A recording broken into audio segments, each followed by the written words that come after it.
السلام علیکم ورحمۃ اللہ وبرکاتہ۔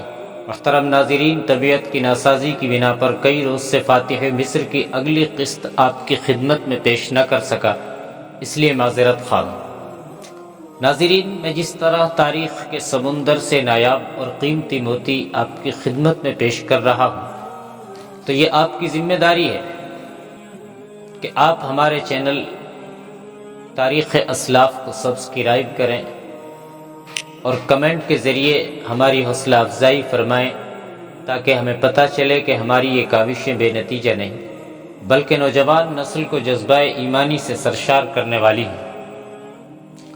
تو آئیے سماعت فرمائیں قسط نمبر 23۔ مصر سے آئی ہوئی ہرقل کی فوج اور قبائلی لشکر ایسے انداز سے اور ایسی ترتیب میں حمص کے ارد گرد اکٹھے ہو گئے کہ حمص جیسا بڑا اور اہم شہر محاصرے میں آ گیا، لیکن یہ محاصرہ قریب نہیں تھا بلکہ اتنی دور تھا کہ مسلمانوں کو اس کا پتہ ہی نہ چل سکا۔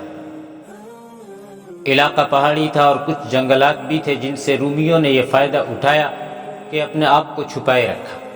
ابھی قبائلیوں کے اور لشکر نے آنا تھا، اس لیے یہ لوگ محاصرہ تنگ نہیں کر رہے تھے۔ مجاہدین اسلام کے سپہ سالار ابو عبیدہ حمص میں ہی تھے اور یہی مجاہدین کا ہیڈ کوارٹر بھی تھا۔ دوسرے سالار دوسرے شہروں میں مصروف تھے۔ ابو عبیدہ نے اپنے جاسوس باہر بھیجنے کی ضرورت ہی محسوس نہ کی، کیونکہ رومیوں کی طرف سے حملے کا خطرہ ختم ہو گیا تھا۔ ہرقل کے متعلق معلوم ہو گیا تھا کہ وہ بزنطیہ میں ہے اور وہاں سے بھی نکل جائے گا۔ ایک روز ابو عبیدہ کو کسی طرح معلوم ہوا کہ رومی ایک بار پھر منظم ہو کر حمص کے قریب آ رہے ہیں یا آنے کا ارادہ رکھتے ہیں۔ یہ کوئی مصدقہ اطلاع نہیں تھی بلکہ اڑتی اڑتی سنی گئی تھی۔ ابو عبیدہ نے حدید کو بلایا۔ پہلے بیان ہو چکا ہے کہ حدید جاسوسی اور شبخو مارنے میں خصوصی مہارت اور جرأت رکھتا تھا۔ حدید، جس کا پورا نام حدید بن مومن خزرج تھا، حکم ملتے ہی اپنے سپہ سالار کے پاس پہنچا۔ سپہ سالار ابو عبیدہ نے اسے کہا کہ وہ حمص سے دور دور جا کر دیکھے کہ رومی فوج کہیں موجود ہے۔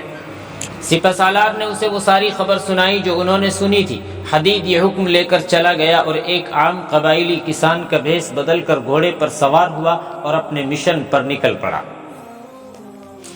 پہلے بیان ہو چکا ہے کہ جب حدید اور شارینہ سپہ سالار ابو عبیدہ کے پاس پہنچے تھے تو ان کی ساری بات سن کر سپہ سالار نے شارینہ کو عورتوں کے حوالے کر دیا تھا۔ یہ عورتیں سالاروں کی بیویاں، مجاہدین کی بیویاں اور بہنیں وغیرہ تھیں جو ان کے ساتھ میدان جنگ میں آئی تھیں۔ شارینہ حدید کی محبت میں گرفتار تھی، لیکن جب سے حدید اسے یہاں لایا تھا وہ حدید کو دیکھ بھی نہیں سکی تھی۔ یہ فیصلہ ہو چکا تھا کہ حدید اور شارینہ کی شادی کر دی جائے گی، لیکن جنگ کی صورتحال ابھی اجازت نہیں دے رہی تھی۔ شارینہ حدید کو دیکھنے کو بھی ترس رہی تھی۔ حدید جب گھوڑے پر سوار ہو کر جا رہا تھا تو شارینہ نے اسے دور سے دیکھ لیا۔ وہ عرب کی مسلمان لڑکی ہوتی تو یوں نہ کرتی، لیکن وہ آزاد خیال اور شاہی خاندان کی لڑکی تھی، اور اس کے علاوہ وہ حدید کی محبت میں تڑپتی رہتی تھی۔ وہ حدید کی طرف اٹھ دوڑی اور اسے پکارنے لگی۔ حدید نے گھوم کر دیکھا تو گھوڑا روک دیا۔ شارینہ دوڑتی اس تک پہنچی اور پوچھا کہ وہ کہاں جا رہا ہے۔ وہاں ایسی بات نہیں تھی کہ انہیں یوں الگ اکٹھے دیکھ کر کوئی اعتراض کرتا۔ وہ اخلاق اور کردار کا زمانہ تھا۔ عورتیں اور نوجوان لڑکیاں بھی میدان جنگ میں زخمی مجاہدین کو اٹھاتی، سہارا دے کر پیچھے لاتی اور انہیں پانی پلاتی تھی۔ بعض لڑکیاں رات رات بھر ایک ایک زخمی کے پاس بیٹھی ان کی دیکھ بھال کیا کرتی تھی۔ حدید اور شارینہ کے متعلق تو سب کو معلوم تھا کہ یہ دونوں کہاں سے اور کیسے آئے ہیں۔ حدید نے شارینہ سے کہا کہ وہ اپنے کام سے جا رہا ہے اور وہ واپس چلی جائے، لیکن شارینہ نے گلے شکوے شروع کر دیے کہ وہ اسے ملتا نہیں اور کبھی اس نے آ کر اسے دیکھا بھی نہیں۔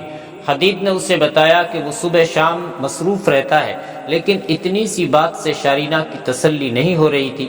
تسلی نہ ہونے کی ایک وجہ تو صاف تھی، اس نے شاہی محل میں جنم لیا، پلی بڑھی اور شاہی ماحول میں جوان ہوئی تھی، اور وہ اس کے بالکل الٹ ماحول میں آ گئی تھی۔ دوسری وجہ یہ کہ حدید بن مومن اسے اتنا اچھا لگا کہ دیوانہ وار اسے چاہنے لگی تھی، اور کئی دن اسے حدید نظر نہیں آتا تھا۔ اب اسے حدید نظر آ گیا تو اس کے پیچھے پڑ گئی کہ وہ اسے بتائے کہ وہ کہاں جا رہا ہے۔ حدید ایک خفیہ مشن پر جا رہا تھا جو وہ شارینہ کو نہیں بتانا چاہتا تھا، لیکن شارینہ نے گھوڑے کے آگے ہو کر لگام پکڑ لی اور بچوں جیسی ضد کرنے لگی کہ وہ اسے بتائے کہ وہ کہاں جا رہا ہے۔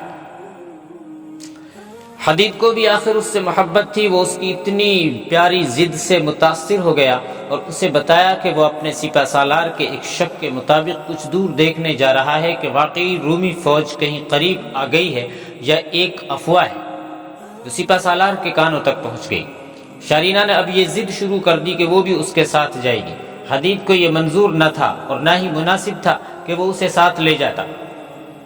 شارینہ فہم و فراست رکھنے والی لڑکی تھی، اس نے کہا کہ رومی کہیں نظر آ بھی گئے تو اسے کوئی نہیں پہچان سکے گا، کیونکہ وہ اب ایسے لباس میں ہے کہ اسے کسی معمولی سے گھرانے کی لڑکی سمجھا جائے گا، اور کسی نے پوچھ بھی لیا کہ تم دونوں کون ہو تو وہ کہے گی کہ میں اس کی بیوی ہوں۔ حدید نے اسے بہت سمجھایا لیکن وہ نہیں مان رہی تھی۔ حدید گھوڑے سے اترا اور شارینہ کو بڑے پیار سے سمجھایا کہ وہ واپس چلی جائے اور اس کے فرائض میں مخل نہ ہو۔ بڑی تگودو کے بعد حدید نے شارینہ کو راضی کر لیا کہ وہ واپس چلی جائے۔ شارینہ وہاں سے آہستہ آہستہ نہ چلی بلکہ دوڑ پڑی۔ حدید نے اللہ کا شکر ادا کیا کہ وہ چلی گئی ہے۔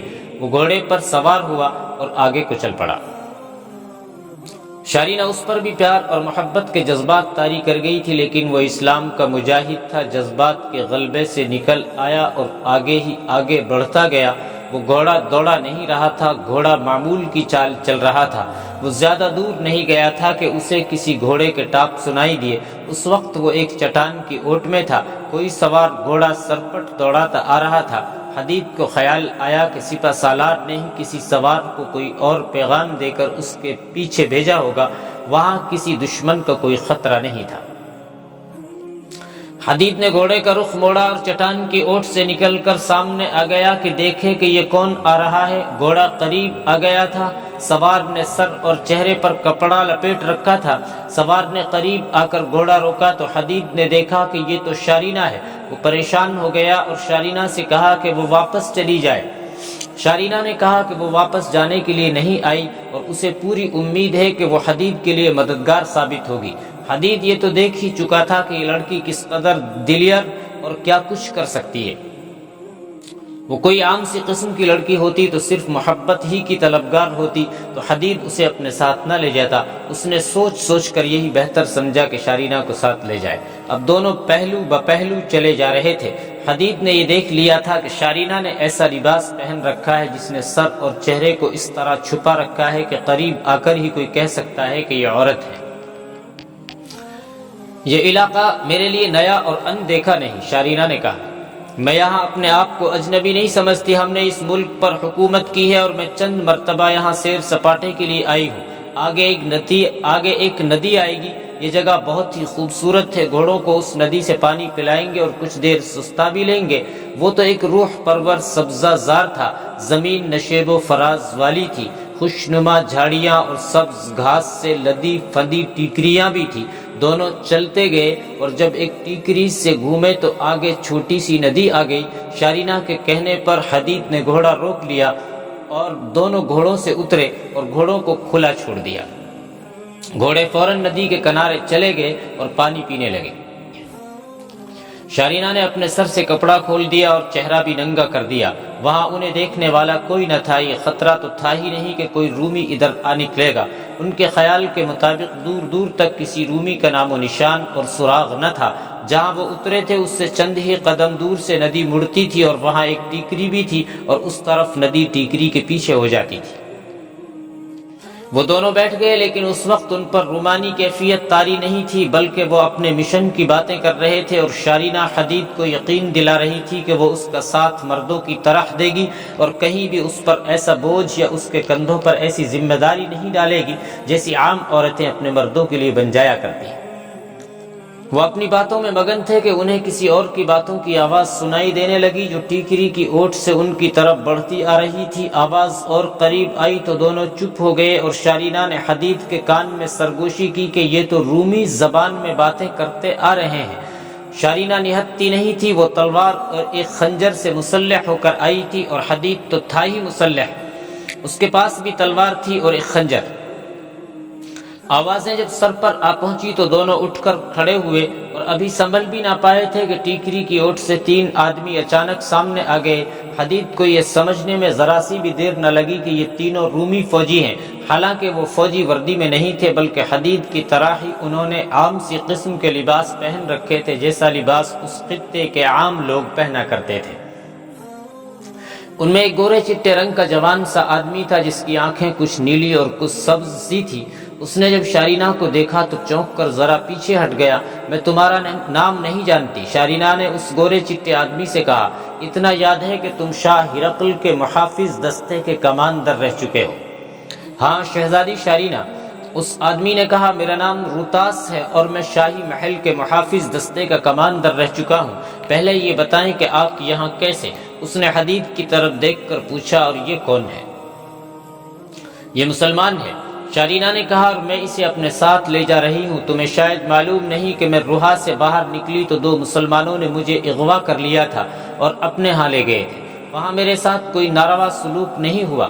یہ اس لیے نہیں ہوا کہ مجھے کسی سالار کی بیوی بننا تھا، اور مسلمان دشمن کی عورتوں کے ساتھ وہ سلوک نہیں کرتے جو ہماری فوج کیا کرتی ہے۔ بہرحال میں تھی تو ان کی قیدی، لیکن اس آدمی نے مجھ پر رحم کیا اور قید سے آزاد کرا دیا۔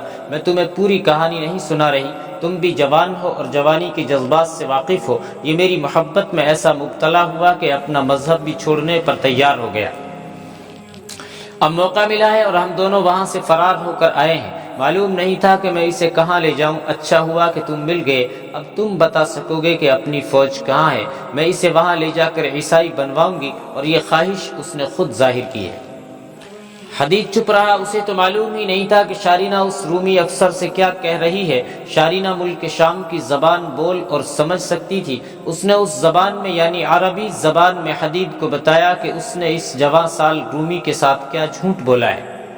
روتاس نے شارینہ سے کہا کہ اسے معلوم ہی نہیں ہو سکا کہ وہ اغوا ہو گئی تھی۔ بہرحال اس نے خوشی کا اظہار کیا کہ شارینہ نہ صرف یہ کہ مسلمانوں کی قید سے فرار ہو کر آ گئی ہے، بلکہ ایک مسلمان کو عیسائی کر کے ساتھ لے جا رہی ہے۔